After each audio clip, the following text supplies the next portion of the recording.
Welcome to another voice recording, where this time I've figured out how to put background music into things.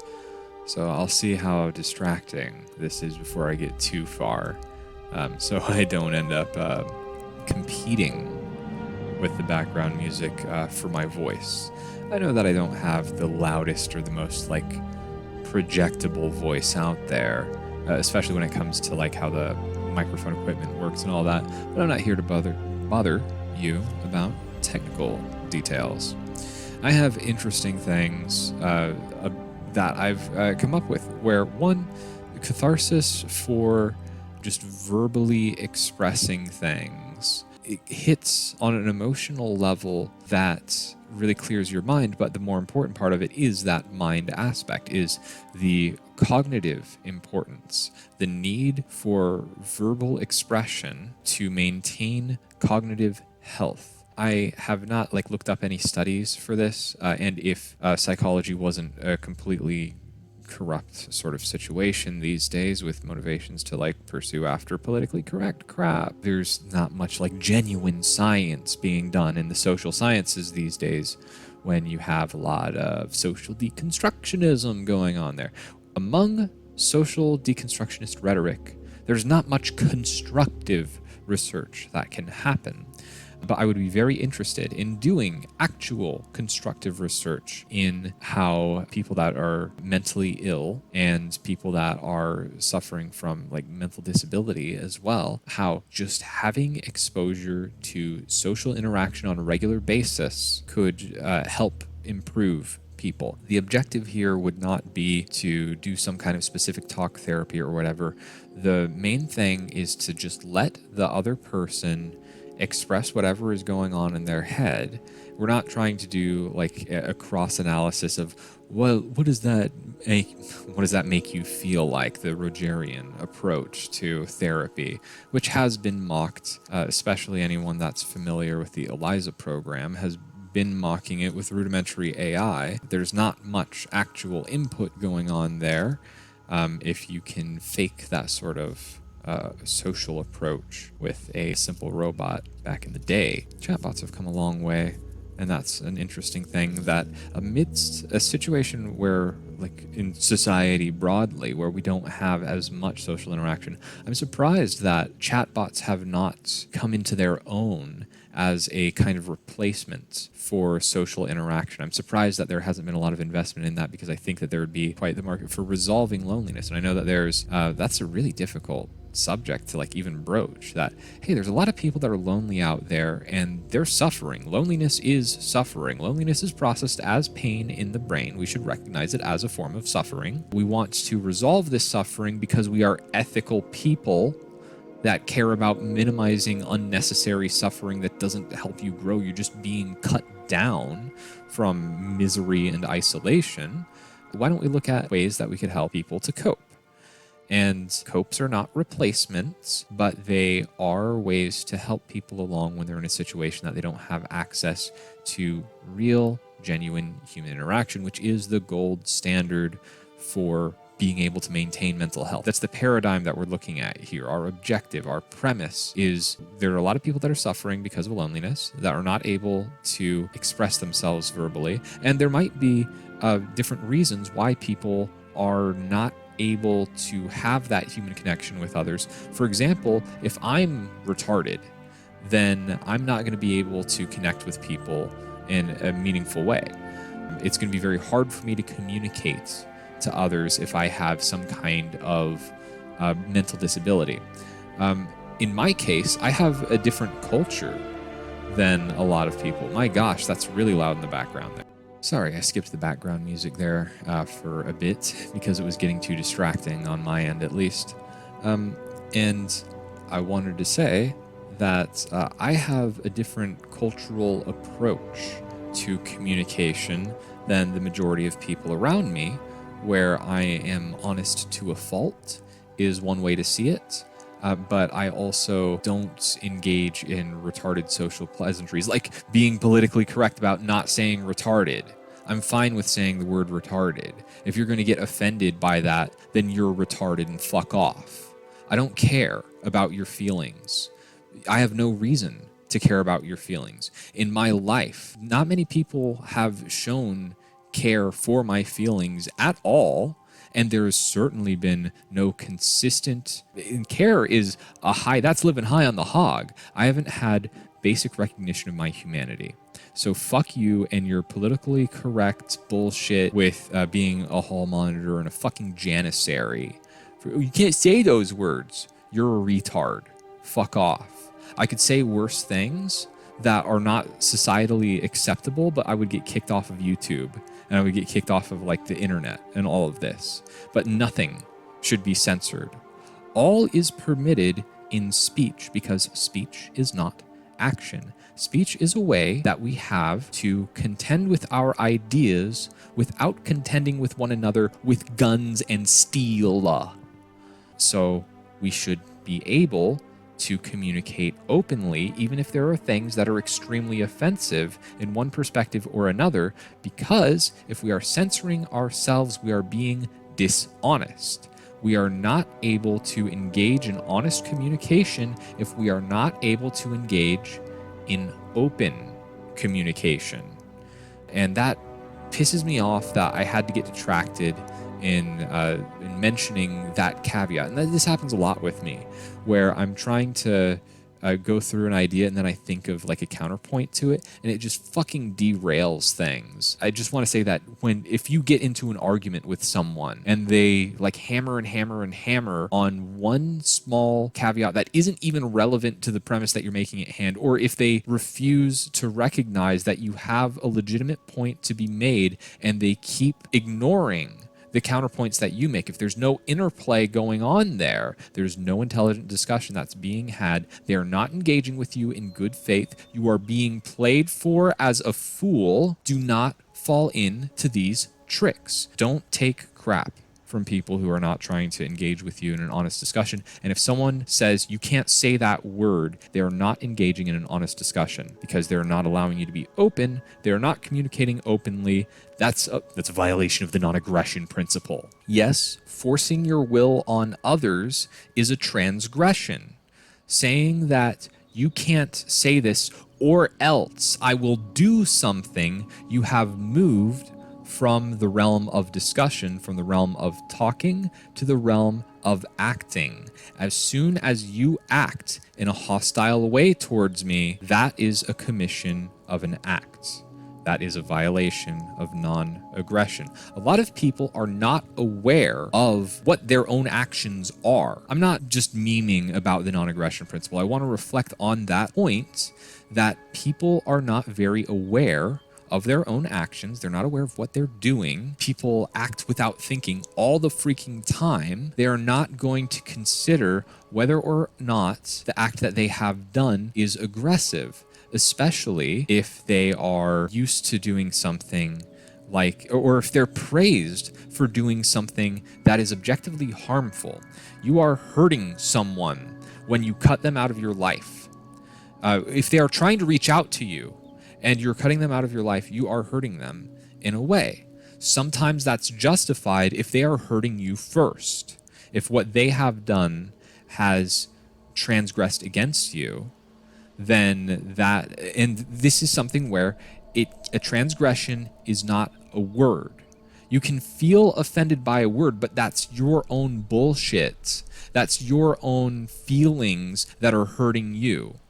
I'm not hurting your feelings by saying something incorrect. The interpretation of my words in your worldview as something that is offensive. Oh, that hurts me that you said this bad word. You said retarded. How could you be so insensitive? One, I don't think you're genuine about that.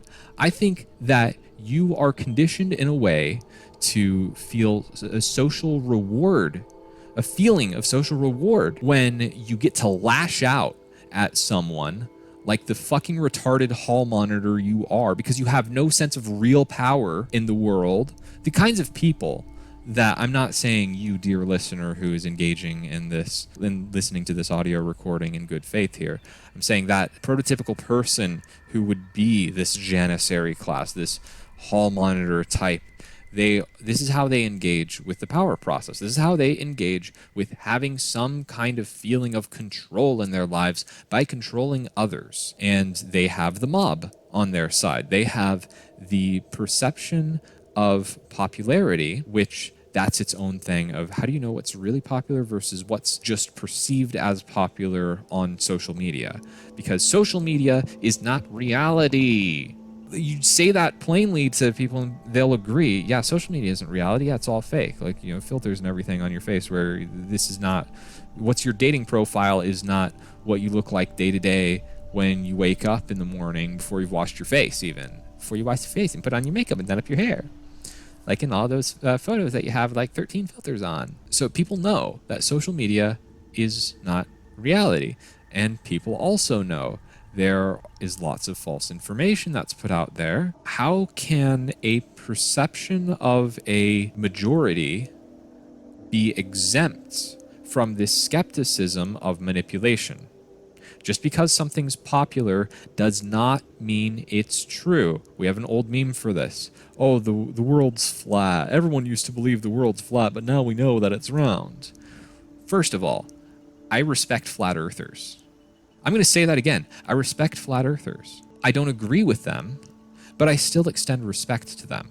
A lot of people that do the like whole flat earth like discussion thing, that would engage within that discussion, they want to have a genuine discussion. Some of the people there, they want something to criticize that's not like being a hall monitor. This is a different way of engaging the power process, but this is engaging in critical thinking in a way. And that sounds contradictory, that flat earthers are engaging in critical thinking. They're trying to criticize the paradigm of the world as a sphere, and they have to think in new and innovative ways that are not popular. They have to think in unpopular ways in order to defend that position. I respect that. That takes a lot of work. That takes a lot of dedication. And if they are engaging in good faith and they are not like shaming me or going to exact physical consequences on me for me not espousing their same beliefs, which a belief is not an act in and of itself, me saying that I have a belief or whatever, that like I can say I believe in this, I can say I believe in that, and just change that on a whim. What really matters is not what people say they believe in. What really matters is people's behavior. I don't care if you believe in flat earth or if you believe in spherical earth. I don't care what you believe in. If you're an ass, I don't want to be your friend. Here's me being detracted again by another small point that I ended up going into, a tangent.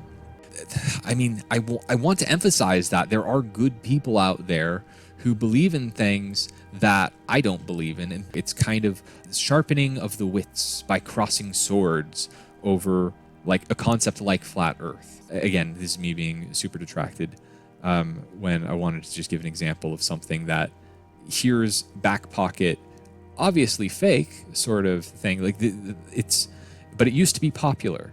It used to be everyone assumed that the earth was the center of the universe.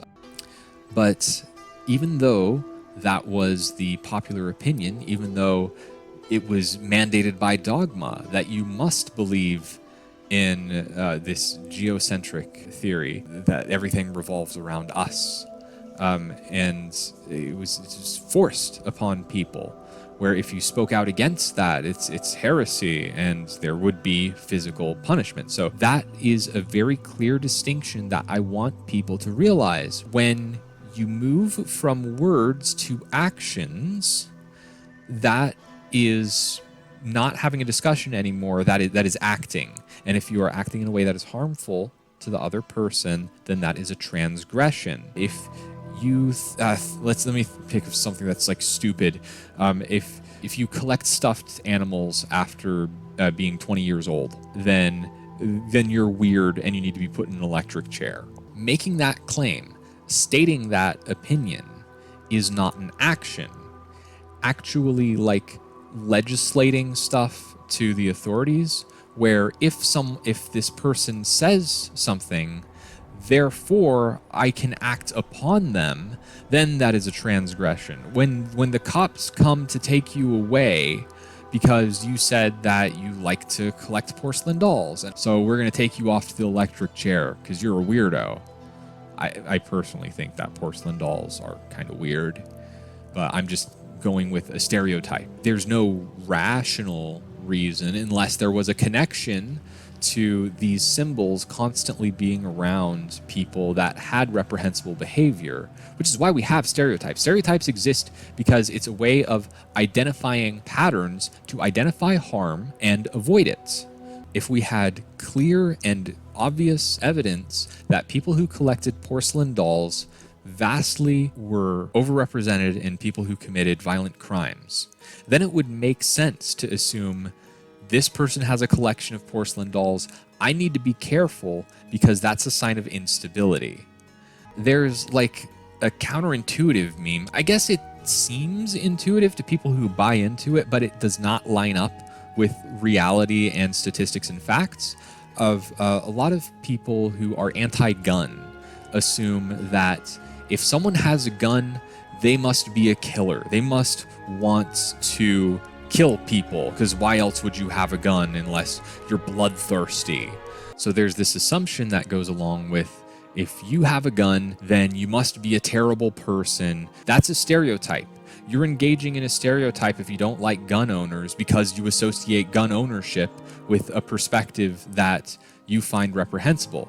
But if I say this person is wearing a hijab and people who wear hijabs are vastly overrepresented in those who commit terrorist crimes, especially in Western countries, then that's, you can't criticize people who aren't white. You can only criticize whites. Whites are evil. You can say that every day.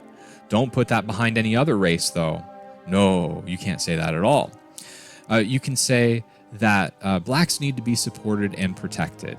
We need to stand side by side with Arab immigrants. We need to stand side by side with Pakistani immigrants, even though there's these bad rumors that go around. You can say that, but say that we need to have solidarity among white people.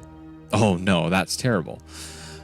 You see, this culture that surrounds us has a lot of double standards in it, and there's a very fundamental lack of understanding of how to communicate and the barrier, the threshold between communication and action, for one thing, between belief and support, and between being able to understand an idea and advocating for it. I can understand, I can understand arguments about the flat earth. I love using that example. I could understand arguments about that and not agree with it, and not be a flat earther myself. I could listen to someone's arguments and not agree with them, but still be civil about letting them express themselves. And that is the crux of the problem now, isn't it? We people, human beings, communicate, especially people in the younger generation who are communicating to others in a very politically correct context now, do not have anyone that we can speak with openly. We have no one with whom we can speak openly and honestly, because that style of communication, being honest in the way that we communicate with each other, is disallowed when you have disingenuous ways of engaging with people that is pushed as popular and that is pushed as virtuous.